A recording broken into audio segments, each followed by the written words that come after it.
तो यहाँ पे अभी कई स्टूडेंट्स हैं जिन्होंने कई सब्जेक्ट्स पढ़ लिए हैं, कई स्टूडेंट हैं जिनको सब्जेक्ट अभी पढ़ने हैं, कई स्टूडेंट हैं जो कंटिन्यूसली मेहनत कर रहे हैं। क्लियर?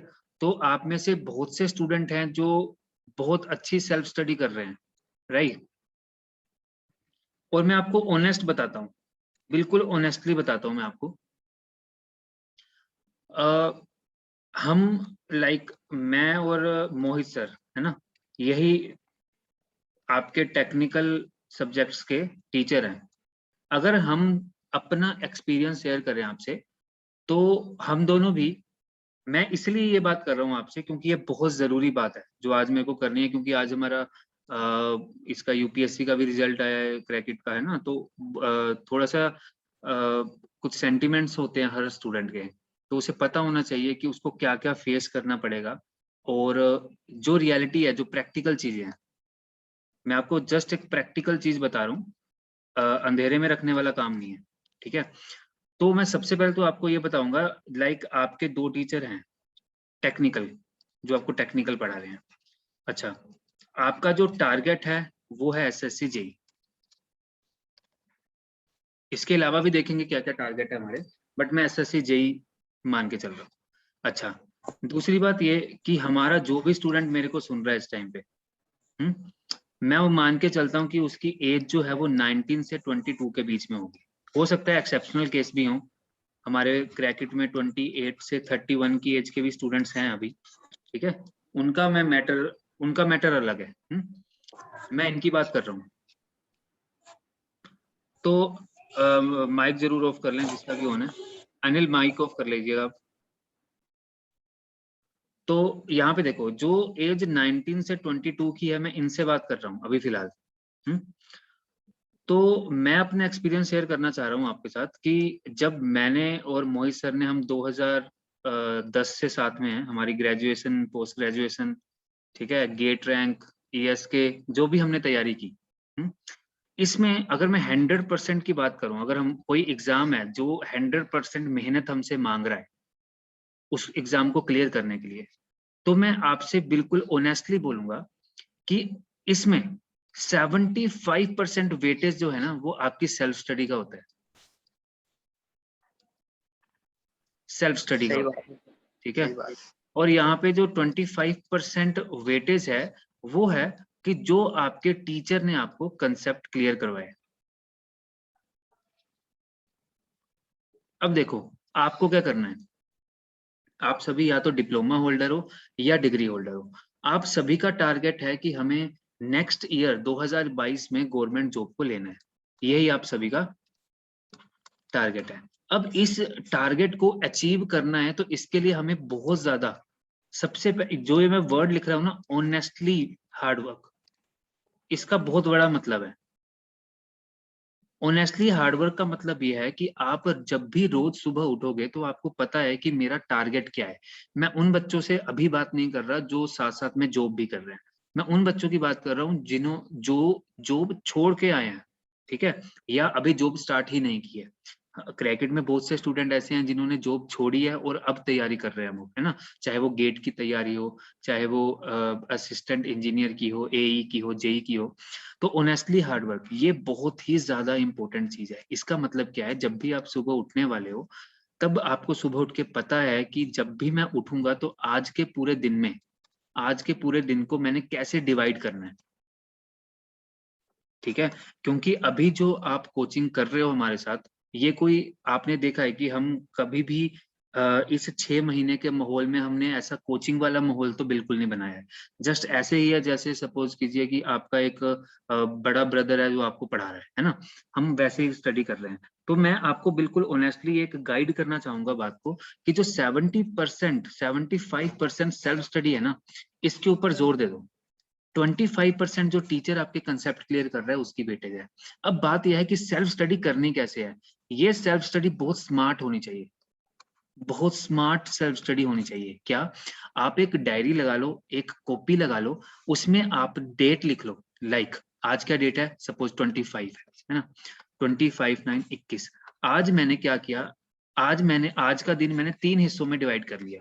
पहला हिस्सा यह है कि जो मेरा 1.5 आवर की लाइव क्लास होने वाली है उसके लिए। क्लियर? यहाँ पे दूसरा हिस्सा जो मैंने रखा है, ये रखा है कोई न्यू टॉपिक पढ़ने का, और ये हिस्सा मैंने रखा है रिवीजन करने का। क्लियर? अब जो 1.5 आवर की क्लास है ये आपने ले ली, ये कब होनी है? रात को 8 बजे होनी है, 9:30 बजे तक। डेली यही आपका प्रोसीजर चल रहा है। जो न्यू टॉपिक आपने पढ़ना है, इस न्यू टॉपिक में सबसे पहला काम क्या होगा? जो आपको हम नोट्स भेजते हैं, जो आपकी करंट क्लासेस चल रही हैं उसी को आपने पढ़ना है अपने नोट से या अपनी बुक से। क्लियर? दूसरा काम क्या है न्यू टॉपिक का? न्यू टॉपिक का मतलब ये है कि जो भी आपका क्लास में चल रहा है वो तो कर ही रहे हो, एक आपका पर्सनल भी न्यू टॉपिक चल रहा है साथ साथ, कोई भी सब्जेक्ट का। अब रिवीजन में क्या करना है? जो आपने इससे पहले सपोज करो 25/8/2021 को जो चीज पढ़ी होगी वो आपने डायरी में लिखी होगी कि मैंने 25/8/21 को क्या पढ़ा है। जो भी आपने यहाँ पे पढ़ा है उसको यहाँ पे रिवाइज करना है 25/8/21 को, ये रिवीजन करनी है। ये मैं बता रहा हूँ बहुत स्मार्ट तरीका है अगर आपको एग्जाम फर्स्ट अटेम्प्ट में क्लियर करना है तो। अब आपने एक डायरी लगा ली कि मेरे को 20/8/21 को मैंने ये पर्टिकुलर टॉपिक किए, 21/8/21 को मैंने ये पर्टिकुलर टॉपिक किए। अब जब आपकी डायरी होगी उसमें जब आप 20/9 को पहुंचोगे ना तो आपके 3 हिस्से होंगे। जो हिस्सा रिवीजन का होगा उसमें आपने क्या करना है? आपने लिख देना है डन। अब ये आपकी कोडिंग हो चुकी होगी कि ये मैंने क्या डन किया है, मैंने कौन सी रिवीजन किया है जो मैंने पिछले महीने पढ़ा है। अच्छा, जब आपने पढ़ाई शुरू करनी है और जब आप पढ़ रहे होंगे, ठीक है, मैं आपको बार बार बोलूंगा एक बात, अपने सोर्सेज को बहुत ही लिमिटेड कर लो, अपने सोर्सेज को बिल्कुल लिमिटेड कर लो, जितना लिमिटेड हो पाए। देखो, आप किसी की भी ऐप खोलो, मैं आप जस्ट एक सिंपल बात बता रहा हूँ, आप चाहे ग्रेड अप की ऐप खोलो, चाहे आप अन अकेडमी में देख लो, ठीक है, चाहे आप टेक्स्ट बुक में देख लो, चाहे आप जो भी फलाना फलाना ऐप है, आप इस ऐप में जैसे रजिस्टर करोगे ना, आपको कम से कम 200 तो टेस्ट मिल जाएंगे पहले। 200 टेस्ट के अलावा प्रीवियस ईयर टेस्ट मिल जाएंगे, इसके अलावा नोट्स मिल जाएंगे, इसके अलावा एमसीक्यूज मिल जाएंगे, मतलब इतना सामान मिल जाएगा कि आप बस करते ही रह जाओ। क्लियर? इतना सामान इकट्ठा ही लोडेड है हर ऐप में। बट आपको क्या करना है? आपको रियलिटी में जो हार्ड बुक्स हैं आपकी, जो हार्ड बुक्स हैं उनके ऊपर पूरा फोकस रखना है, अपने कंसेप्ट के ऊपर। देखो, जब आप मेंस एग्जाम लिखोगे ना तो यहाँ पे पढ़ी हुई कोई चीज मायने नहीं रखती, क्योंकि यहाँ पे बिल्कुल बिजनेस माइंड के साथ सब कुछ तैयार किया गया है। यहाँ पे ऐसे मॉक टेस्ट तैयार किए गए हैं जिनमें आपका रैंक थोड़ा सा नीचे दिखाने की कोशिश होगी, या फिर जल्दी से जल्दी फर्स्ट रैंक दिखाया जाएगा, ताकि आपके अंदर ऐसा उस पर्टिकुलर ऐप के लिए कॉन्फिडेंस बन जाए, आप बार बार उस ऐप में जाओ, या आपके रैंक को नीचे दिखाया जाएगा जिससे आपका थोड़ा सा कॉन्फिडेंस लूज हो और आप कोचिंग ज्वाइन करो, है ना। बट मैं आपको रियलिटी बता रहा हूँ, अगर आप हार्ड बुक पढ़ते हो, इसके कंसेप्ट आपके मेंस में काम आएंगे। दूसरी बात यह है कि जब आपके पास A B C D option होते हैं तो कभी कभी आपने पूरी खुरमी को रट लिया, आपने एमसीक्यूज की बहुत सी बुक्स को रट लिया, बट कभी कभी एग्जाम में सिर्फ एक क्वेश्चन से सिलेक्शन रुक जाती है। अब उस एक क्वेश्चन को जो आपने नहीं पढ़ा था, अब ये किसने नहीं पढ़ा होगा? ये हर उस बच्चे ने नहीं पढ़ा होगा जो डायरेक्टली खुरमी को रटता है या किसी भी एमसीक्यू टाइप की बुक को रटता है, उसने ये क्वेश्चन नहीं पढ़ा होगा। बट एक ऐसा बच्चा जिसने हार्ड बुक्स को अच्छे से पढ़ा है, एक हार्ड बुक्स को 10 बार पढ़ा है, आपको 10 मटेरियल एक बार नहीं पढ़ना, 10 मटेरियल एक बार नहीं पढ़ना, आपको सिर्फ एक ही बुक को 10 बार पढ़ना है। जब आप एक बुक को पढ़ोगे, दूसरी बार पढ़ोगे, तीसरी बार पढ़ोगे, तो नई ही चीज आपको दिखने वाली है। ठीक है, तो हार्ड बुक में जब आप कंसेप्ट कर लोगे, तब एक नया क्वेश्चन जो उस सिलेक्शन को दिलाने वाला है वो कौन क्लियर करेगा? वो जिसने अच्छे से कंसेप्ट क्लियर किए हैं, क्योंकि वो अपने माइंड में सोच लेगा कि ना तो ये ऑप्शन है ना तो ये ऑप्शन है, अब इन दोनों में से एक ऑप्शन है। यहाँ पे लक फैक्टर काम कर जाएगा आपका, आप एक ऐसे टिक करके आओगे जो आपको पता है इन दोनों में से तो एक है ही कोई। यहाँ पे रिस्क फैक्टर ले हुए और यहाँ पे रिस्क आप हो सकता है कामयाब भी हो जाए। है ना। तो इसीलिए मैं बोलता हूँ अगर हार्ड बुक आपके पास है उनको पढ़ो, उनको अंडरलाइन करो। जब आप हार्ड बुक को हाथों से फील करोगे, आपका फील और आपका माइंड जब उन चीजों को पढ़ेगा ना, तो उनमें जल्दी जल्दी जल्दी जल्दी रिकवरी स्टार्ट हो जाएगी। उसके बाद सर आपके टेस्ट हार्ड तो हर बुक मतलब क्या है? हार्ड बुक का मतलब है सच की किताब जो है आपकी। आजकल बच्चे सच की किताब को छोड़ चुके हैं, पूरा डिजिटल हो चुके हैं, बट ये किताबें बहुत इंपॉर्टेंट है। आप एक जो अच्छी आर एस कुर्मी आती सर, उसमें थ्योरी देखो होती है आरएस क्या वो? कुर्मी में क्या है, आरएस कुर्मी में आपके एमसीक्यूज को सोल्व करने से पहले कुछ थ्योरी दी हुई है, आप यस उसको भी सर पढ़ वही। सकते हो। आप उसको भी पढ़ सकते हो, कोई दिक्कत नहीं है, आपकी मर्जी है। सर आपको सर हम आपके नोट्स पढ़ सकते हैं ना? हाँ हाँ, नोट्स वो तो ऑब्वियस बात है, नोट्स तो पढ़ने ही पढ़ने हैं, वो तो बहुत क्रीम लिखे हुए हैं सारे नोट्स, ठीक है। नहीं सर, बिल्कुल डिस्क्रिप्टिव है सर, तो लगता नहीं कि उससे बाहर कुछ होगा। नहीं, फिर भी आपको पढ़ना जरूर है। आपको अपनी बुक्स, मैंने क्या बताया आपको कि 75% आपकी मेहनत है और सिर्फ 25% जहां पे आप पढ़ रहे हो जिस टीचर से, उसकी मेहनत है। अब ये 75% आपको कितना करना है, मैं आपको इसलिए बोल रहा हूँ क्योंकि अभी आपका 2022 आने ही वाला है। लगभग आप अक्टूबर में एंटर कर रहे हो, अक्टूबर नवंबर दिसंबर 3 महीने 1 सेकंड में बीत जाएंगे, आपको नहीं पता चलेगा, जो कि बहुत ज्यादा सीरियस है इस एग्जाम को लेके। अब देखो, अगर मैं एग्जाम की बात करूं तो आपके सामने कौन कौन से टॉपिक आने वाले हैं। अच्छा, जहां पर बात है टॉम की और एमडी की, ये लगभग मेरे को लग रहा है आपका 70% तो क्लियर हो ही गया होगा। 70% आई थिंक सिलेबस कंप्लीट हो गया है इसका यस आपका, ठीक है। तो आप ये मान के चलो अभी तक 70% आप कर चुके हो। अच्छा, मैं कार्तिक वाले बैच से बात कर रहा हूँ क्योंकि दूसरे में तो स्ट्रेंथ ऑफ मटेरियल अभी हुई नहीं है। स्ट्रेंथ ऑफ मटेरियल आपका 100% हो गया है, यस सर। ठीक है, कोई बात नहीं। अब बचा इंजीनियरिंग मैकेनिक्स। ये एक ऐसा टॉपिक है, जब आपको देखिए अभी थ्योरी ऑफ मशीन और एमडी चल रहा है ना। ये एक ऐसा सब्जेक्ट है जो समझना और पढ़ाना दोनों बहुत ही ज्यादा डिफिकल्ट चीज है, बहुत डिफिकल्ट टास्क है ये। बट ये आई थिंक मोई सर अपना बेस्ट दे रहे होंगे इसमें, क्योंकि ये चीज समझानी ही सबसे टफ है। आप किसी भी टीचर के पास पढ़ोगे, ठीक है, इसको विजुअलाइज कराना बहुत ज्यादा डिफिकल्ट होता है, बट आई थिंक आप सभी को चीजें समझ में आ रही होंगी एमडी की और टॉम की, है ना। अब मैं स्ट्रेंथ ऑफ मटेरियल की बात कर रहा हूँ, लगभग 100% आपका हो गया है। आगे चलता हूं, ठीक है। अब यहाँ पे देखो, प्रॉपर्टी ऑफ प्योर सब्सटेंस, ये हमने रैंकाइन के साथ पढ़ा था अगर आपको याद हो तो, clear. First law of thermodynamics, मेरे को नहीं लगता कि कोई भी ऐसा पॉइंट होगा जो आपकी नजर से रह गया होगा, ठीक है। जितने मैंने आपके टेस्ट लिए हैं, जितना मैंने आपको पढ़ाया है, मेरे को नहीं लगता कि कोई भी ऐसा क्वेश्चन होगा जो आपसे सॉल्व ना हो पाए। अभी प्रॉपर्टीज ऑफ स्टीम में सर अभी प्योर मैं आपको बता रहा हूँ, 14/10 को 14/10/2021 को थर्मोडायनेमिक्स एक स्टार्ट हो रहा है, एई बैच है वो। तो उसमें मैं आप सभी को लेके जाऊंगा और दोबारा से थर्मोडायनेमिक्स फर्स्ट लॉ स्टार्ट करूंगा बिल्कुल बेसिक से, और बहुत अच्छे तरीके से 10 दिनों में पूरी थर्मो कंप्लीट करेंगे, ठीक है। सर हम लोग स्टार्ट नहीं हुआ अभी तक? नहीं नहीं, दूसरों की बात कर रहा हूँ, अच्छा। ठीक है। हाँ, तो थर्मोडायनेमिक्स पूरा 14 से स्टार्ट कर देंगे अब, है ना। अब देखिए, सेकंड लॉ ऑफ थर्मोडायनेमिक्स की बात कर रहा हूँ, ये भी मेरे बिल्कुल 100% एक्यूरेट है आपका, ये भी, ये तीनों चीजें हो चुकी हैं। एयर स्टैंडर्ड साइकिल की बात करूं, आईसी इंजन की बात करूं, परफॉर्मेंस की बात करूं, कंबशन की बात करूं, कूलिंग की बात करूं, लुब्रिकेशन की बात करूं, तो ये एक ऐसा, यहां से लेकर यहां तक एक ऐसा टॉपिक है, अगर मैं आपको 100 क्वेश्चन दूं तो गारंटीड आप 95 को टिक लगा के जरूर आओगे, वो भी कॉन्फिडेंटली, ठीक है।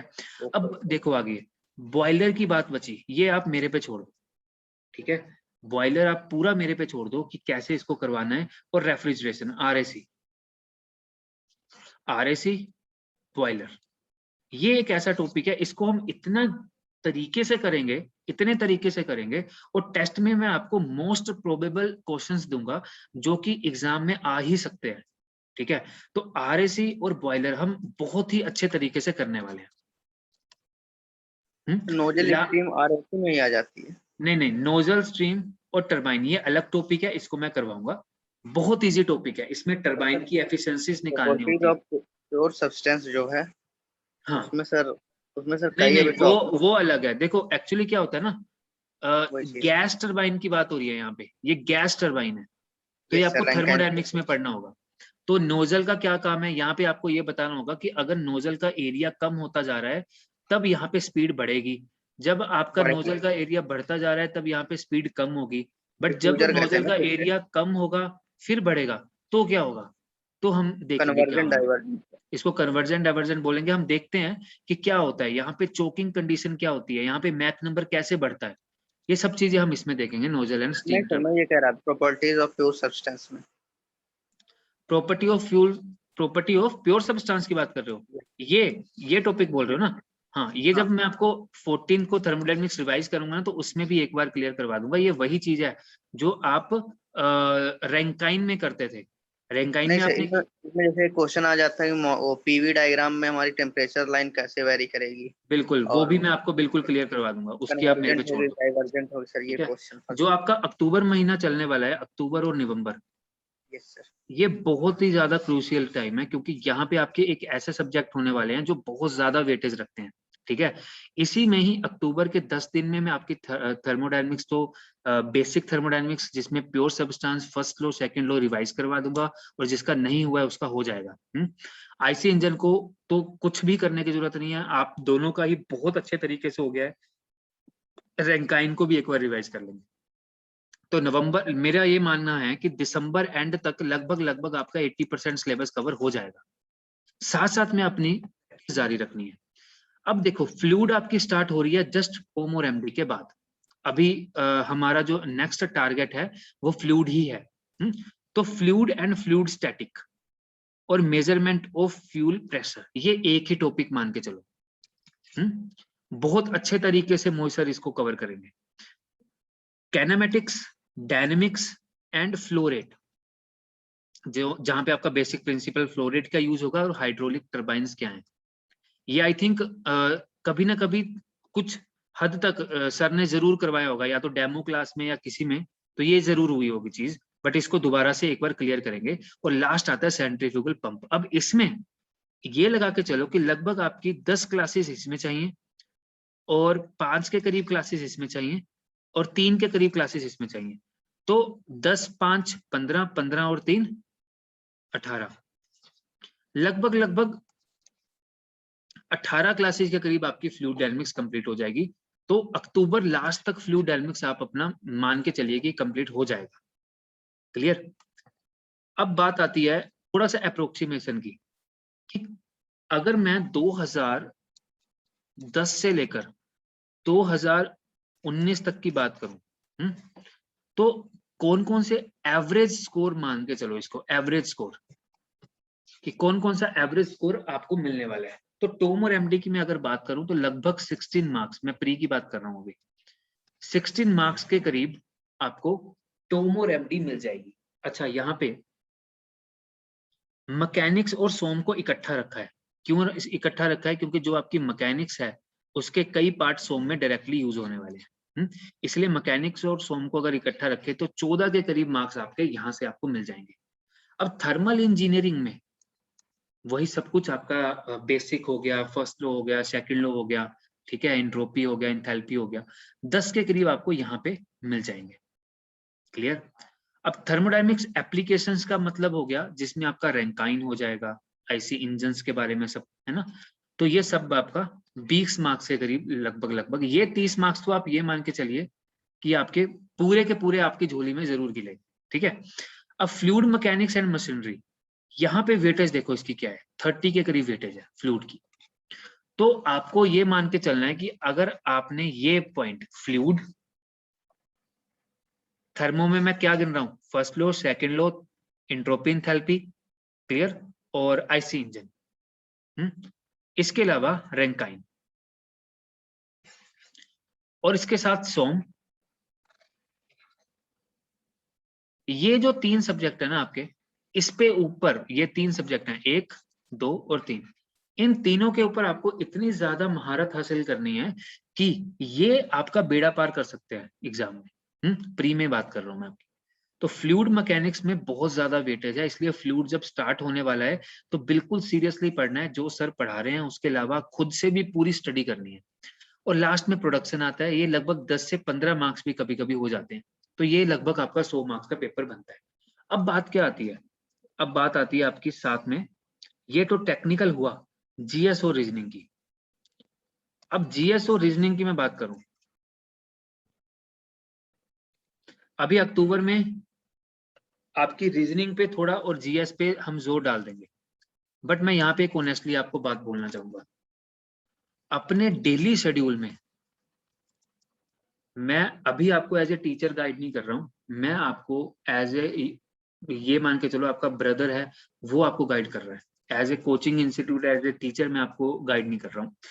मैं ऑनेस्टली आपको बता रहा हूँ, डेली आप कोई भी वेबसाइट पकड़ लीजिए, उस पे करंट अफेयर डेली करते रहो। अगर अभी आपने स्टार्ट नहीं किया है मेरा इतने ज्यादा बोलने के बावजूद, तो आज से स्टार्ट कर लो, आज से स्टार्ट कर लो। क्लियर? तो करंट अफेयर आपको करने हैं, डेली करने हैं। रात का खाना नहीं खाओगे अगर आपने करंट अफेयर नहीं किए तो। क्लियर? इसको आप अपनी डायरी में लिख लो, जो भी आपकी प्रिपरेशन डायरी है उसमें लिख लो कि मेरे को डेली करंट अफेयर तो करना है। और जीएस में डेली शेड्यूल में आप एक स्टैटिक जीके का पोर्शन रख लो। इस स्टैटिक जीके में आप टारगेट मत बनाओ कि मेरे को कब से लेकर कब तक क्या करना है। आप ये करो कि मेरे को एक हफ्ते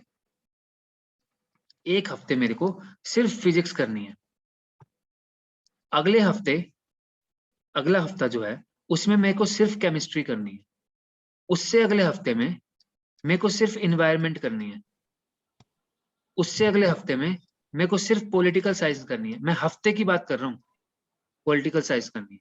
ये करनी कहाँ से है? देखो करंट अफेयर तो आपके सामने है। जो ये मैंने आपको पोर्शन बताया ना, मैं आपको बार बार बोलता हूँ लूसेंट की बुक पकड़ो और शुरू हो जाओ। मैं सच में बता रहा हूँ, पिछले 2017 से हम जेई की एग्जाम की तैयारी करा रहे हैं, और मैंने देखा है कि जिस जिस बच्चे ने लूसेंट पढ़ी है, पूरी पढ़ी है, और देखो लूसेंट पढ़ने का मतलब मैंने वीक में बताया आपको ये चीजें की है। अब जब वीक में करोगे फिजिक्स, तो फिजिक्स में आप रिवीजन भी करोगे, रिवीजन का टाइम होगा। अब जब आप केमिस्ट्री कर रहे होगे तो रिवीजन में आपने क्या करना है, थोड़ा सा फिजिक्स का पार्ट कर लिया। जब इसमें रिवीजन करनी है तो फिजिक्स और केमिस्ट्री दोनों के पार्ट कर लिए, और जब इसमें रिवीजन करनी है तो फिजिक्स केमिस्ट्री इन्वायरमेंट तीनों के पार्ट कर लिए। मैं आपको फिजिकली बताऊं, प्रैक्टिकली बताऊं, तो जो आपने 1 घंटे में पढ़ा होगा रिवीजन, वो 15 मिनट में कर लोगे। 1 घंटे का मटेरियल 15 मिनट में रिवाइज हो जाता है। और लूसेंट की बुक को अंडरलाइन करते रहो, जो जो पार्ट आपको लगता है मोस्ट इंपोर्टेंट है, और जब आप रिवीजन करोगे तो उन्हीं अंडरलाइन पार्ट को पढ़ना है। तो 1 घंटे का जो काम है वो 15 मिनट में रिवाइज हो जाता है। और जीएस में इस रेशो को मान के चलो 70-30, 30% नया पढ़ना है, 70% की रिवीजन करनी है, फिर से 30% नया पढ़ना है, 70% की रिवीजन करनी है। क्लियर? फिर से 30% करना है और 70% की रिवीजन करनी है। ये काम करना है आपको जीएस में। क्लियर? तो 70 और 30 का रेशो बरकरार करके रखना है। 30% न्यू, सॉरी 30% न्यू और 70% रिवीजन। रिवीजन रिवीजन रिवीजन, बार बार बोल रहा हूँ। करंट अफेयर में जब आप किसी भी वेबसाइट को पकड़ोगे तो उसमें आपने जो भी पैराग्राफ पढ़ा उसको अपनी कॉपी में एक लाइन में लिख लो, एक लाइन में लिख लो। क्योंकि जब आप 6 महीने 7 महीने बाद एग्जाम देने जाओगे ना, तो करंट अफेयर लगभग 8 या 9 महीने के आते हैं। तो उस दौरान आपके पास टाइम नहीं होगा कि सारे करंट अफेयर पढ़ो। पर जब आप डेली बेसिस पे पढ़ते चले जाओगे ना, तो होगा क्या, उसमें डेली डेली जब आप रिवाइज भी करते जाओगे तो लास्ट में आपके ऊपर बर्डन नहीं होगा।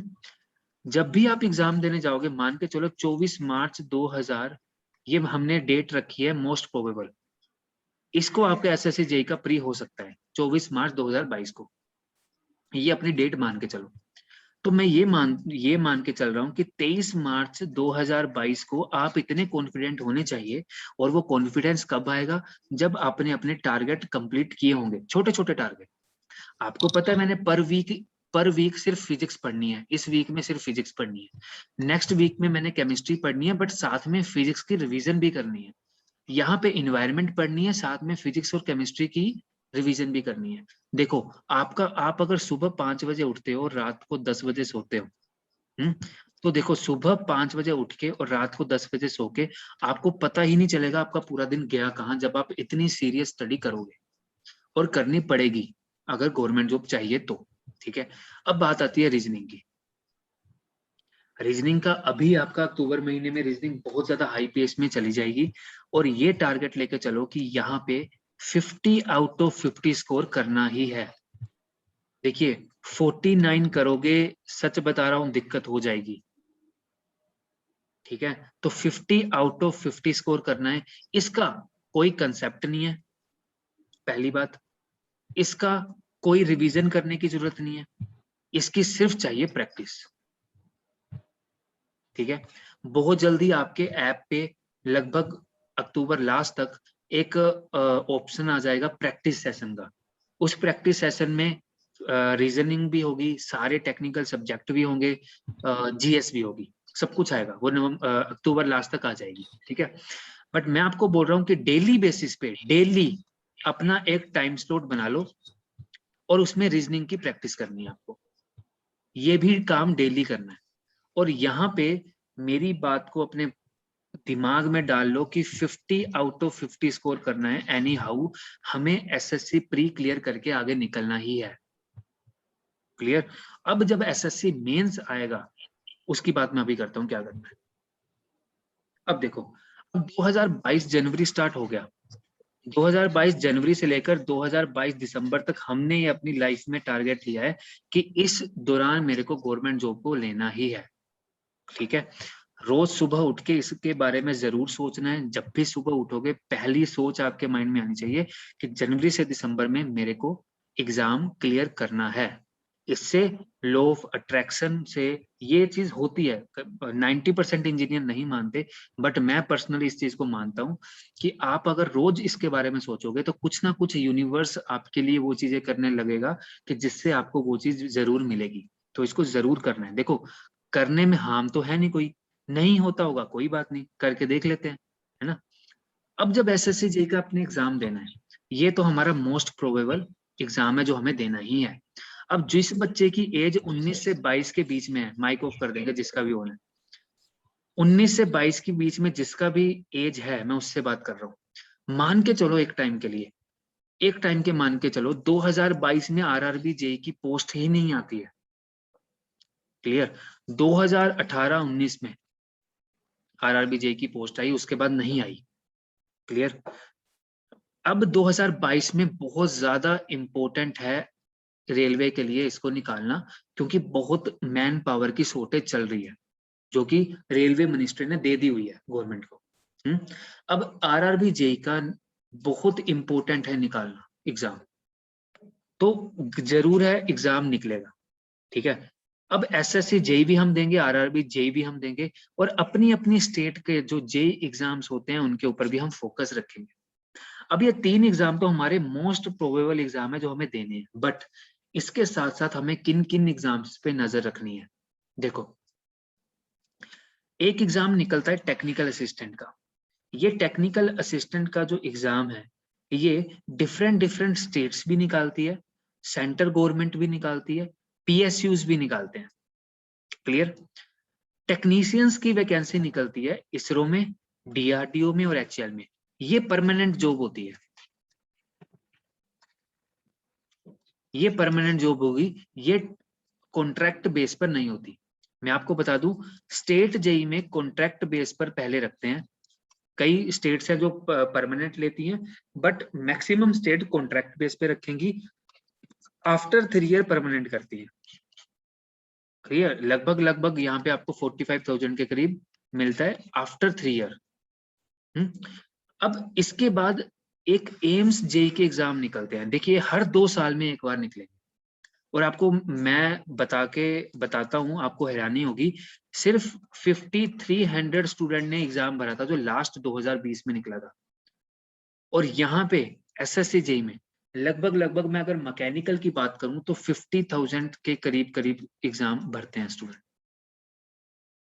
ठीक है। सीरियस कैंडिडेट तो कम होते हैं, बट हाँ मैं एम्स जेईई की बात कर रहा हूँ, इसके ऊपर भी आपको नजर रखनी है, और ये भी एग्जाम आपको फिल करना है। देखो एम्स जेईई अब लगभग ऑल ओवर इंडिया में, मेरे को पता नहीं है कितने एम्स खुल चुके हैं, बट मेरे को लगता है कम से कम 10 से तो ऊपर एम्स होंगे, ठीक है। अब एम्स में क्या होता है कि लाइक जब आप ऑक्सीजन प्लांट से हर एक रूम में क्या लेके आते हो, ऑक्सीजन पाइपलाइन लेके आते हो। दूसरी बात, जितने भी एम्स में टेक्निकल चीजें होती हैं उनके ऊपर जूनियर इंजीनियर्स रखे जाते हैं। तो यहाँ पे 2020 में वैकेंसी आई थी, 2018 में वैकेंसी आई थी, 2016 में वैकेंसी आई थी। तो ये भी अगर मैं मान के चलूं 2022 में भी आनी चाहिए। तो हमारे ये भी टारगेट रहेगा। उसके बाद एक एग्जाम निकलता है बीएसएफ सब इंस्पेक्टर वर्क्स का। बहुत अच्छा एग्जाम है, बहुत अच्छा एग्जाम है। 2 शिफ्ट में एग्जाम होता है, सुबह और शाम। इसमें भी टेक्निकल सब्जेक्ट्स आपके वही रहते हैं, वही सिलेबस है जो हम आपको पढ़ा रहे हैं। ये बहुत अच्छा एग्जाम है, परमानेंट जॉब है इसकी, कोई कॉन्ट्रैक्ट बेस नहीं है। क्लियर। और यहाँ पे डायरेक्टली सब इंस्पेक्टर का रैंक मिलता है बीएसएफ एसआई वर्क्स में। ये एसएससी जेई में जो मिलिट्री इंजीनियरिंग सर्विसेज हैं उससे अलग है। ये अपना खुद का एग्जाम निकालते हैं, बीएसएफ सब इंस्पेक्टर वर्क्स। ठीक है। इसके अलावा जितनी भी पावर ग्रिड है आपकी, पावर ग्रिड अलग अलग स्टेट्स में है, बट इसका एग्जाम एक ही निकलता है और ऑल ओवर इंडिया में इसके स्टूडेंट फॉर्म भरते हैं। बहुत कम स्टूडेंट भरते हैं फॉर्म इसका। तो आपको ये भी एग्जाम पे टारगेट रखना है। इसके अलावा ऑयल इंडिया लिमिटेड में एग्जाम अभी पता है, अभी भी निकले हुए हैं, फिल कर सकते हो अगर आपने करना है तो। इसके अलावा एनसीईआरटी में हर 2 साल बाद वैकेंसी निकलती है। इसकी फुल फॉर्म है national capital region transport corporation. Clear. यहाँ पे मेंटेनेंस एसोसिएट की एक एग्जाम निकलता है, मैकेनिकल इंजीनियरिंग में डिप्लोमा मांगते हैं। हर 2 साल में एक बार एग्जाम निकलता है।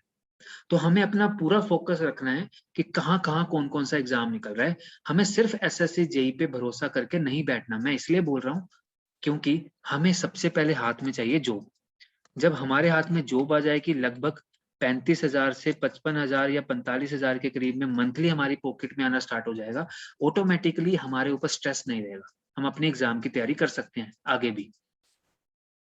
इसके अलावा हर साल एक एग्जाम निकलता है IREL, इसको बोलते हैं इंडियन रेयर अर्थ लिमिटेड। इसमें एक पोस्ट निकलती है टेक्निकल ट्रेनिंग की। ये इस बार इसकी 15 के करीब पोस्टें आई थी। ठीक है। तो इसके ऊपर भी आपको फॉर्म भरना है। डायरेक्टली कोई एक्सपीरियंस नहीं मांगते, कुछ नहीं मांगते, डायरेक्टली बोलते हैं कि डिप्लोमा होल्डर होना चाहिए हमारे पास। ठीक है। अच्छा, इसके अलावा हर IIT और हर NIT में जूनियर टेक्नीशियन की पोस्ट निकलती है, और ये तो साल में 2 बार निकलती है। IIT अपनी अलग निकालती है, NIT अपनी अलग निकालती है। क्लियर। यहाँ पे जूनियर टेक्नीशियन क्या करते हैं, देखो एक पोस्ट होती है IIT में और NIT में, उसको बोला जाता है रिसर्च एसोसिएट, RA की पोस्ट होती है। रिसर्च एसोसिएट को central government of India fund देती है, या तो वो PhD होल्डर होता है या फिर डायरेक्टली रिसर्च एसोसिएट लगा होता है आफ्टर JRF। एक एग्जाम होता है जूनियर रिसर्च फेलोशिप, उसके बाद रिसर्च फेलोशिप मिलती है उसको। उसके अंडर एक जूनियर टेक्नीशियन होता है। तो ये भी बहुत अच्छी पोस्ट है। ट्रांसफरेबल जॉब बिल्कुल नहीं होती, लाइफ बहुत रिलैक्सफुल होती है। एक बार जिस IIT में लग गए तो लग गए। IIT कभी बंद नहीं होनी है, गवर्नमेंट जॉब है। कभी लाइफ में ऐसा नहीं होगा कि IIT बंद हो गई आप जॉबलेस हो गए। IIT कभी बंद नहीं होगी। हाँ, IIT नहीं खुल सकती है, NIT नहीं खुल सकती है, बट बंद नहीं हो सकती। ठीक है। इसके अलावा एक एग्जाम निकलता है CECRI, central electrochemical research institute. ये PSU है हमारा। ये भी हर 2 साल में एक बार मैकेनिकल इंजीनियर के लिए पोस्ट निकालता है। ये लगभग 2 साल में एक बार निकलती है। 2019 में निकली थी, उसके बाद नहीं निकली है, तो 2022 में मेरे को बहुत ज्यादा उम्मीद है इसकी निकलने की। इसके अलावा सतलुज जल विद्युत निगम, ये भी मैकेनिकल इंजीनियर्स की पोस्ट निकालती है, और ये हर साल निकालती है। अभी भी निकली थी इसकी पोस्टें, बहुत स्टूडेंट्स ने भरा भी हुआ है। तो ये सारे एग्जाम्स है जिनके ऊपर हमें नजर रखनी है। मैंने ये सारे एग्जाम बताए क्यों आपको, मैं इसलिए बता रहा हूँ। देखो जैसे आज हमारा क्रैकेट का, अभी माइक ऑफ ही रखेंगे सभी स्टूडेंट। अभी जैसे मैं ये सारे एग्जाम्स किस लिए बता रहा हूँ, आज लाइक जैसे आज क्रैकेट में हमने 25 एक ऐसे स्टूडेंट्स को हमने एडमिशन ली थी हमने 2 साल पहले। एक मिनट रुकिए जरा, 2 मिनट रुकिए। देखिए ये सारा मैंने डिस्कशन किस लिए किया आपसे। देखिए हमने एक्चुअली हुआ क्या, आज जैसे यूपीएससी का रिजल्ट आया, ठीक है, तो क्रैकेट में 25 के करीब स्टूडेंट्स ने एडमिशन लिया था अपने यूपीएससी की प्रिपरेशन के लिए। अब 25 में से 12 स्टूडेंट्स जो हैं उन्होंने प्री क्वालिफाई किया। 12 में से 2 स्टूडेंट ने मेंस क्वालिफाई किया। एज कंपेयर टू मैं किसी और अच्छे इंस्टीट्यूट्स की बात करूं जो बहुत अच्छे यूपीएससी के इंस्टीट्यूट्स हैं, उनमें लगभग ये लगा के चलिए 7,000 8,000 के करीब स्टूडेंट्स होते हैं, है ना, एक बार में, एक बैच में 7,000 के करीब या 6,000 के करीब होते हैं, है ना। इस टाइम में जो सबसे ज्यादा टर्नओवर चल रहा है 315 करोड़ का, वो नेक्स्ट आईएएस का चल रहा है ना। 315 करोड़ उसकी टर्नओवर है पर ईयर। तो देखो कितना वो स्टूडेंट से कमाते हैं। तो उनके पास भी लगभग 7,000 की स्ट्रेंथ है स्टूडेंट्स की। एक टीचर लगभग वहां पे 700 स्टूडेंट्स को पढ़ाता है।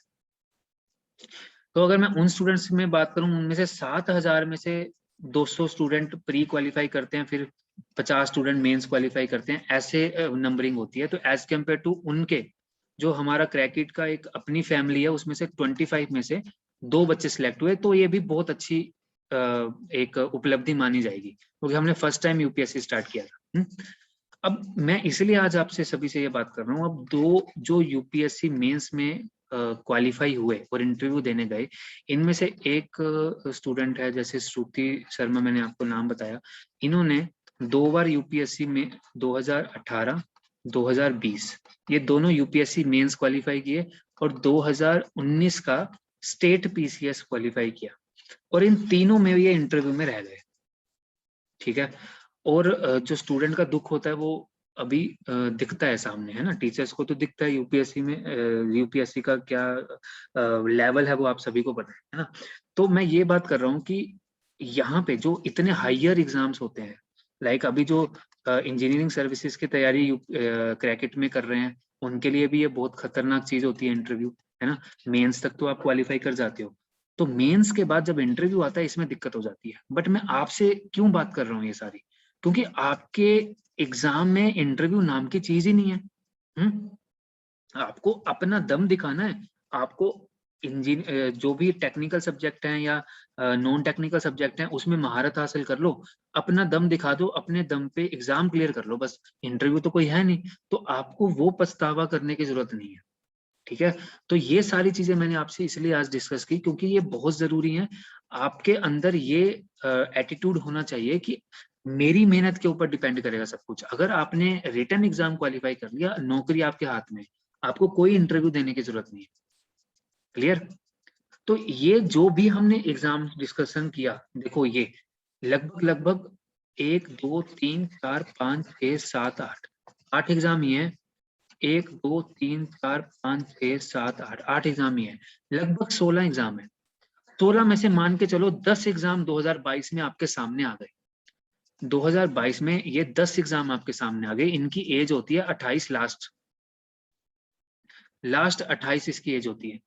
तो अगर आपके सामने ये 10 एग्जाम आते हैं, आप बताओ, अगर जिस ढंग से मैंने आपको तैयारी बताई, जिस डेडिकेशन से आप तैयारी कर रहे हो अभी, है ना, अगर ये 10 एग्जाम इनकाउंटर्ड होते हैं, क्या आप इसमें से एक एग्जाम भी क्वालिफाई नहीं कर पाओगे? ऐसा नहीं हो सकता। आपका कोई एक एग्जाम तो क्वालिफाई होगा ही होगा। आप जूनियर इंजीनियर की पोस्ट पे जरूर बैठोगे, बट चाहिए क्या? सिर्फ एक चीज, क्या? डेडिकेशन, अफेक्शन, अपने पैशन को लेकर। तो जो भी आप काम कर रहे हो, मैं बार बार एक बात कर रहा हूं, सेल्फ स्टडी यही चाबी है उस ताले की जो आप खोलने की कोशिश कर रहे हो। मैं आपके कंसेप्ट क्लियर कर सकता हूं, क्यों? जब आप सेल्फ स्टडी करोगे तो बुक में क्या लिखा है वो आपको समझ में आ जाए। मोहित सर भी यही काम कर सकते हैं। शिखा मैम जब आपको जीएस पढ़ाएंगे तो आपके कंसेप्ट क्लियर कर देंगे कि पॉलिटी क्या होती है, हिस्ट्री कैसे पढ़नी है, हिस्ट्री का बेस क्या है, साइंस का बेस क्या है, इन्वायरमेंट का बेस क्या है, कैसे चीजों को पढ़ना है, अप्रोच करना है। रीजनिंग वाले सर उसका आपको बता देंगे, but self study and self practice, practice practice practice, बस। जो करना है आप ही को करना है। तो इन दोनों चीजों पे लग जाओ। जो बच्चा जॉब में है, मैं उसके लिए भी बोलूंगा लगभग 3 से 3.5 घंटे पर डे निकाले अपने एग्जाम के लिए। और जो बच्चा फुल टाइम अपनी तैयारी में है उसको तो मैं बोलूंगा लगभग 7 से 8 घंटे का शेड्यूल बना लो आज से ही। शेड्यूल बना लो 25 तारीख से कि मेरा ये शेड्यूल बन गया, 26 तारीख को ये काम करना है, 27 तारीख को ये काम करना है। घर में कोई बहुत ज्यादा दिक्कत आ गई, यहाँ पे मिस हो गया, अगले दिन इसको रिकवर करो, करना पड़ेगा रिकवर। अगर इस डेडिकेशन के साथ चलोगे ना, देखो मैं आपको 100% गारंटी दे रहा हूँ, 99% नहीं 100% गारंटी दे रहा हूँ। अगर ये पेन आपने ले लिया, ये पेन आपने 6 महीने और ले लिया ना, तो 2022 के एंड में आप गवर्नमेंट जॉब की कुर्सी पे बैठे होंगे। बट अगर इस पेन में 99.99% पेन लिया और 0.01% पेन छोड़ दिया किसी वजह से, आपको पता है ये 0.01% आपका 1 साल और ले जाएगा, और 1 साल दोबारा से आपको 100% पेन लेनी पड़ेगी। क्लियर? तो मैं इसीलिए बोल रहा हूं कि रात को जब सोना है तो आपको सेटिस्फेक्शन होनी चाहिए कि हाँ मैंने आज का काम कर लिया, अब मैं सो सकता हूँ। अब दूसरी बात ये, बहुत से स्टूडेंट को एक कुछ चीजें इनकाउंटर होंगी। क्या? अभी जो फ्रेशर हैं, जो 22 साल से नीचे हैं, पहला प्रेशर उनकी फैमिली से होगा कि कमाना है। अच्छा, अब इस दौरान हो सकता है उनको कहीं पे अप्रेंटिसशिप मिल जाए जिसमें उनको 5,000 से 7,000 रुपए पर मंथ मिल रहे हो। मैं आपको पर्सनली गाइड करूंगा, इस अप्रेंटिसशिप में चले जाओ। अगर आपको अप्रेंटिसशिप मिल रही है पेड, चले जाओ, मत रुकना इसमें।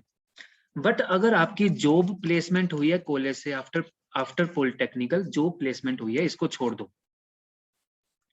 जॉब प्लेसमेंट हुई है उसको छोड़ दो, अप्रेंटिसशिप कहीं लगी है वो पकड़ लो। क्यों? क्योंकि यहाँ पे वर्क स्ट्रेस नहीं होगा आपको। अगर आप मोबाइल लेके अपना काम कर रहे हो ड्यूरिंग वर्किंग आवर, आप मोबाइल लेके अपनी किताब बैग में डाल के ले गए हो, ड्यूरिंग वर्किंग आवर आप पढ़ भी रहे हो, कोई कुछ नहीं बोलेगा। क्रैकेट में लगभग इस टाइम पे 222 के करीब बच्चे हैं, है ना, उनमें से 100 के करीब बच्चा अप्रेंटिसशिप वाला ही है। तो हम टाइम पे उनसे मांगते रहते हैं क्या उनके साथ हो रहा है। जैसे आप सभी के साथ हम इतने ज्यादा पर्सनल रहते हैं कि एक अगर आपको कोई दिक्कत भी है तो भी आप हमसे शेयर कर लेते हो, ऐसे हर स्टूडेंट करता है। तो मैं आपको बताऊंगा, अगर अप्रेंटिसशिप कहीं लग रही है, पेड अप्रेंटिसशिप बट, तो चले जाओ। लाइक अगर आपको इसरो में अप्रेंटिसशिप मिल गई है, HAL में मिल गई है, DRDO में मिल गई है, इसका फायदा ये है कि जहां पे भी 1 ईयर एक्सपीरियंस मांगे गए जेई एग्जाम्स में, वहां पे आप क्वालिफाई हो जाओगे।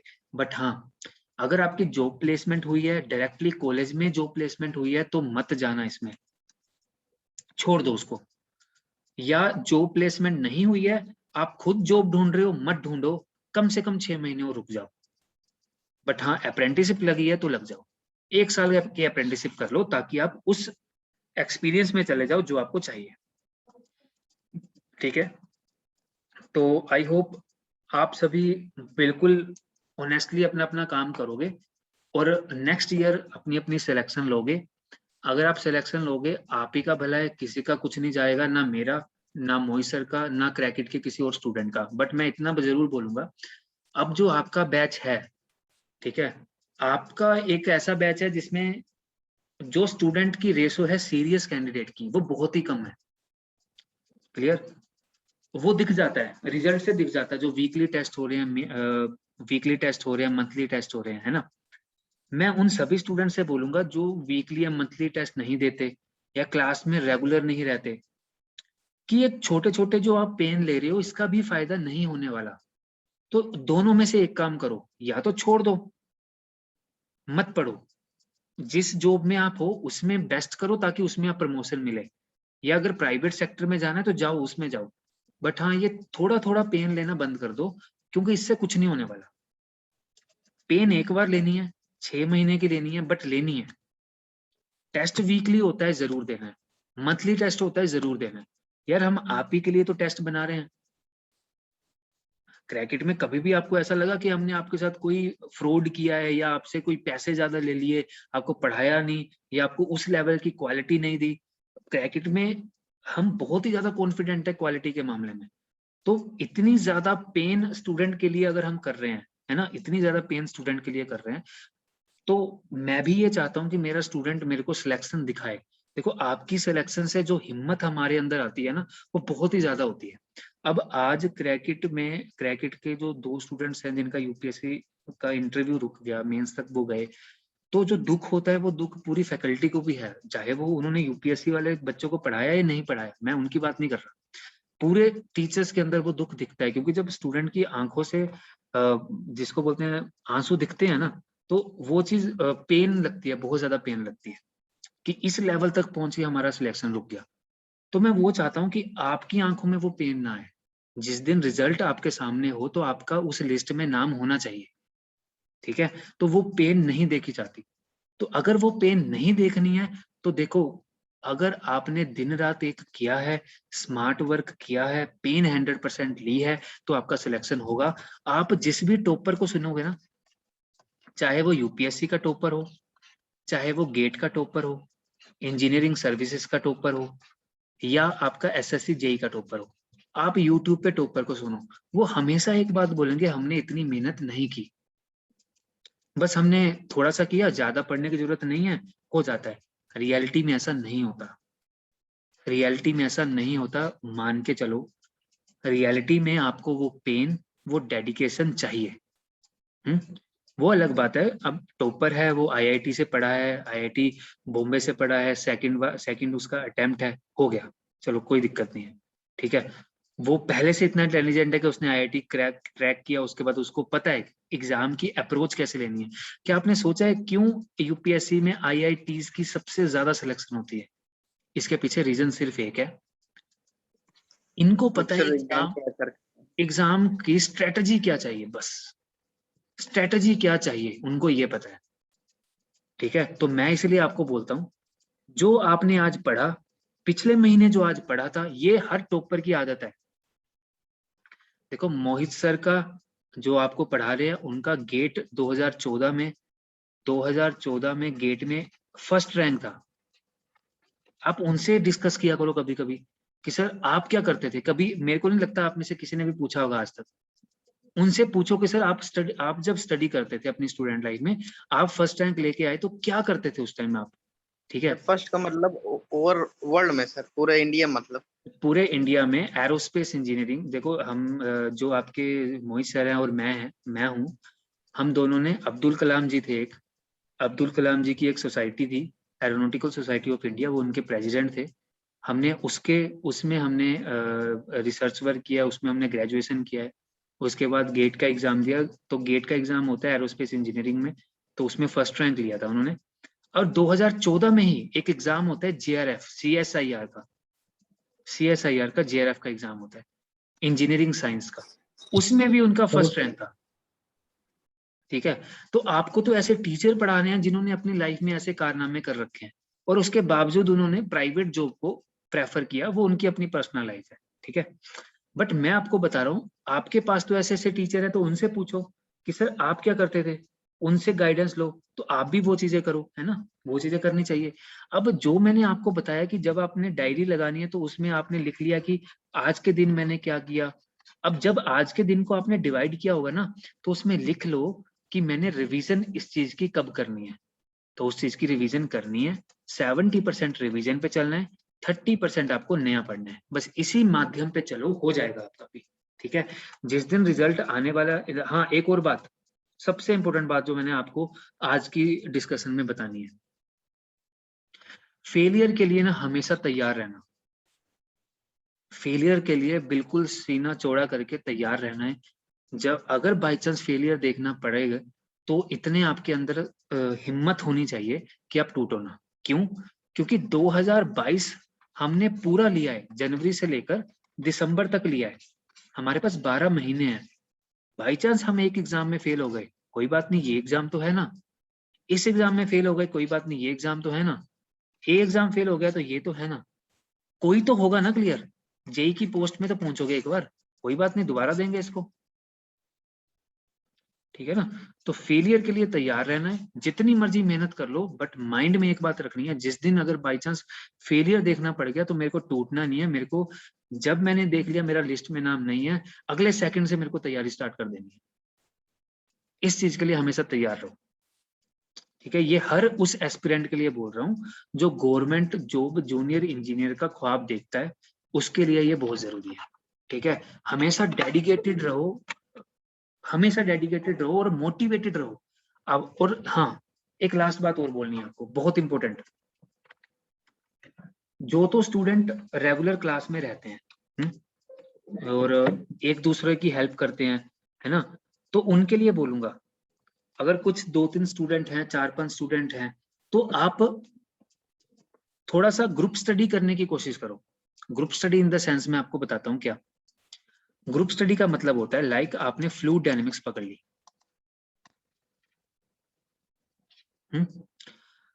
अब फ्लूइड डायनेमिक्स के, या चलो मैं आपको थर्मोडायनेमिक्स की बात करता हूँ। थर्मोडायनेमिक्स पकड़ ली, अब थर्मोडायनेमिक्स के फर्स्ट लॉ आपने बहुत अच्छे से पढ़ लिया। अब क्या करो, जो अगर आपको सेल्फ स्टडी हो रही है तो बहुत अच्छी बात है, बहुत ही अच्छी बात है, बट ग्रुप स्टडी में बात क्या होगी, जैसे आपने फर्स्ट लॉ ऑफ थर्मोडायनेमिक्स पढ़ा, अब आपको लगाने हैं इसके 15 न्यूमेरिकल। ये 15 न्यूमेरिकल आपने ऑनलाइन निकाल लिए, पीके नाग से निकाल लिए, डीएस कुमार से निकाल लिए, जिस मर्जी से निकाल लिए। अभी अब जब 15 न्यूमेरिकल करने हैं ना, इकट्ठे बैठ के करो। आजकल टेक्निकल जमाना है, ऑनलाइन जमाना है, इकट्ठे बैठ के कर लो, क्या जा रहा है, ठीक है। इकट्ठे बैठ के अपने अपने घरों में आप एक साथ स्टार्ट करो, और जब आपका दूसरा फ्रेंड बोलेगा ना यार मेरे को ये दिक्कत आ रही है, और जब आप उसको कंसेप्ट समझाओगे तो वो कभी आप बोलोगे नहीं ड्यूरिंग एग्जामिनेशन के स्ट्रेस में भी। ये बहुत बड़ा फायदा होता है ग्रुप स्टडी का। अगर आपने कोई चीज किसी को समझा दी ना, हमेशा तैयार रहो कि आपसे कोई डाउट पूछ ले, बस जिसने कोई डाउट पूछ लिया उसको सबसे पहले समझाने की कोशिश करो। तो अगर ग्रुप स्टडी हो पाए तो बहुत अच्छी बात है। और ग्रुप स्टडी किस चीज की करनी है, न्यूमेरिकल्स की, बस न्यूमेरिकल्स की।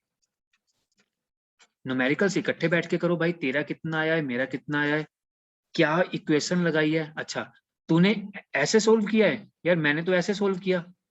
अब इस बच्चे को पता चल जाएगा अच्छा ये भी प्रोसीजर था, इस बच्चे को लग जाएगा पता अच्छा ये भी प्रोसीजर था। यार तू कैलकुलेशन इतनी जल्दी कैसे कर लेता है, दूसरा बच्चा बता देगा यार मैं ऐसे करता हूँ कैलकुलेशन। ये तो बहुत अच्छी बात है, ठीक है। तो ये भी थोड़ा सा फर्क पड़ता है ग्रुप स्टडी का, क्लियर। तो मैं आप सभी को बोलूंगा, लास्ट एक बात बोलूंगा कि बिल्कुल आज 25 तारीख है, तो अपनी अपनी एक शेड्यूल बना लो, अपना अपना एक टारगेट बना लो कि मेरे को करना है। और देखो यकीन मान के चलो, अभी जैसे आपने 11 बंदे क्लास में आए, 11 बच्चों ने मेरी बात सुनी है ना, तो जो मैंने बात बोली है ये एक कोई ऐसा बच्चा होगा जिसके अंदर ये 6 महीने रह जाएगी, और बाकी बच्चे धीरे धीरे धीरे धीरे, हमारा माइंड ही ऐसा है भुला देगा इस चीज को, ठीक है। वो अपने दोबारा कंफर्ट जोन में आ जाएंगे। और हाँ, परेशान नहीं रहना है। कई स्टूडेंट होते हैं परेशान बड़े रहते हैं, यार ये नहीं हो रहा वो नहीं हो रहा, परेशान नहीं रहना है। सुलझे हुए बंदे बनो, सुलझे हुए इंसान बनो। लाइफ में भी सुलझा हुआ आना जरूरी है, परेशानी से काम नहीं होने वाला कि यार मेरी पढ़ाई नहीं हुई, मैं क्लास में कंटिन्यू नहीं रहा, मैंने यार ये सब्जेक्ट किया था बीच में छोड़ दिया, दूसरा सब्जेक्ट पकड़ लिया, तो गलती तो आपकी है, आपने क्यों छोड़ा। तो इसीलिए सुलझे हुए इंसान बनो। अगर अभी तक आप परेशान रहते हो तो अब से कोशिश करो कि हाँ धीरे धीरे मैं चलूंगा, बिल्कुल धीरे धीरे चलूंगा, बट चलता रहूंगा, क्लियर।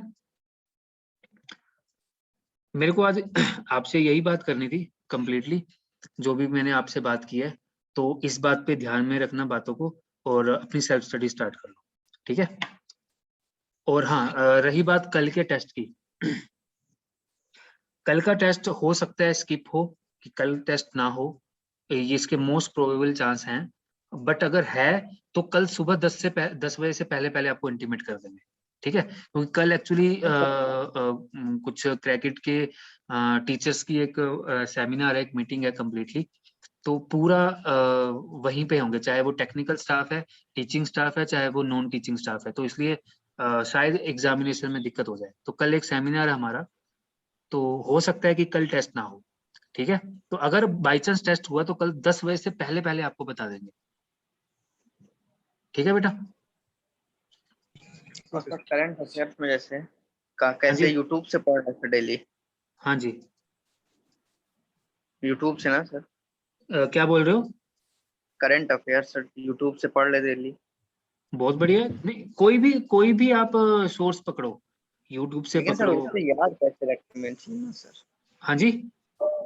याद कैसे रखा जाए सर उससे? बेटा याद कैसे रखना है? याद रखने का एक ही तरीका है, जब आपने करंट अफेयर सुना, याद रखना जो आप करंट अफेयर सुन रहे हो।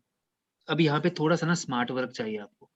जो आपने करंट अफेयर के लिए सोर्स पकड़ा है, सबसे पहले वो देख लो कि कहीं वो यूपीएससी के लिए, इंजीनियरिंग सर्विसेज के लिए, हायर एग्जाम्स के लिए तो नहीं है, स्टेट पीसीएस के लिए तो नहीं है। मत करो उसको। ऐसा करंट अफेयर पकड़ो जो बिल्कुल नॉर्मल एग्जाम्स के लिए तैयारी करवाते हो। उससे बेस्ट क्या रहेगा, उससे बेस्ट क्या रहेगा कि जैसे ही आप करंट अफेयर सुनते हो, उसको ना सिंपल एक एक लाइन में अपनी डायरी में लिखना स्टार्ट कर दो। जब आप अपने हाथ से लिखोगे, अगले दिन सुबह जब करंट अफेयर करोगे, तो पिछले करंट अफेयर जब आंखों से देखोगे अपनी डायरी में, अपने आप याद होते चले जाएंगे। यकीन मानो यही एक मेथड है, इसके अलावा कोई नहीं है। आपने करंट अफेयर सुने, अपनी डायरी में लिखे, अगले दिन फिर सुने, वो लिखे, पिछले दिन का रिवाइज किया, तीसरे दिन फिर लिखे, पिछले 2 दिनों का रिवाइज किया, चौथे दिन फिर सुने, पिछले 3 दिनों का रिवाइज किया, 5वें दिन फिर सुने, फिर 4-5 दिनों का रिवाइज किया। उसके बाद क्या होगा? जब 1 हफ्ता कंप्लीट हो जाएगा, उसके बाद जो सबसे पहले 3 से 4 दिन थे, उनके रिवीजन करने की जरूरत नहीं है। वो कब रिवीजन करनी है? 1 महीने बाद। बस पिछले 4-4 दिनों की रिवीजन करते रहो। जो भी करंट डेट है, उससे पिछले 4 दिनों की रिवीजन करते रहो, और महीने का एक ऐसा दिन रख लो जिसमें कंप्लीटली करंट अफेयर आपको याद करने हैं, एक बार रिवाइज करने हैं। ठीक है? बट हाँ, जो भी सोर्स पकड़ोगे वो सिविल सर्विसेज के नहीं होने चाहिए, क्योंकि आपको इतना डीप में नहीं जाना। पूरा दिन उसको सर क्या? बीत जाता है, फिर अब इसमें निकल नहीं पाता समय। हाँ जी। पूरा दिन बीत जाता है लेकिन समय नहीं निकल पाता सर करंट अफेयर के लिए। हाँ, वो आपको एक अलग रखना पड़ेगा, डेडिकेटली टाइम रखना पड़ेगा उसके लिए। वही चीज सर। हाँ, देखो इस साल भी जो जूनियर इंजीनियर में जिन्होंने टॉप किया वो भी डिप्लोमा होल्डर थे। पिछली बार जिन्होंने किया वो भी डिप्लोमा होल्डर। देखो, degree holder, post graduation holder, ये भी आपको पता है। वो मतलब ठीक है, मैं नाम नहीं लूंगा। क्रैकेट में जूनियर इंजीनियर की जो तैयारी कर रहे हैं, आपको पता है वो एमटेक होल्डर भी हैं कई, एमटेक जिनकी कंप्लीट है। ठीक है? सर कोई और बैच है सर एसएससी जेई में? हाँ, एसएससी जेई के अलग अलग बैच चलते हैं ना क्रैकेट में, जैसे कभी सर उनको सब। कंपटीशन करवाइए सर। नहीं, सभी से मैं वही बोल रहा हूँ, आपके बैच में अब क्या है, ट्रू कंपटीशन ही नहीं हो पा रहा है, क्योंकि वही चीज ना। रही मतलब ऐसा ना हो कि बोलते हैं ना कि अंधों में काना राजा, वो वाली बात ना हो जाए। मतलब आप अगर फर्स्ट रैंक ले भी रहे हो, तो क्या पता कि आप उस फर्स्ट रैंकर से बहुत पीछे हो जो दूसरे बैच में, और यस वही बहुत चीज। बहुत फर्क पड़ता है। तो इसलिए हम कोशिश कर रहे हैं, अभी धीरे धीरे हम मर्जिंग की सोच रहे हैं, जो एक और बैच है उसके साथ मर्ज करने की। मतलब कम से कम 30 बच्चों का बैच होना, तो उसमें पता लगता है वही कि यार चीज सर, टेस्ट क्या सर है। 10-12 देते हैं बताइए, पता ही नहीं चलता। हाँ, तो उसमें पता नहीं चलता है। ठीक है, कोई दिक्कत नहीं है। एनआईटी के भी बच्चे हैं उस बैच में, जो बैच में आपको मर्ज करेंगे। एनआईटी के कुछ बच्चे हैं, एनआईटी के फाइनल ईयर के भी कुछ बच्चे हैं, है ना? तो सही रहेगा। चलिए, all the very best for your future. और कोई दिक्कत हो, कभी भी कोई दिक्कत हो, हम बैठे हैं आपके साथ। बट आपने परेशान नहीं होना है, बस तैयारी करते रहना है। ठीक है? चलिए, मैं नेक्स्ट क्लास में मिलता हूँ आपसे।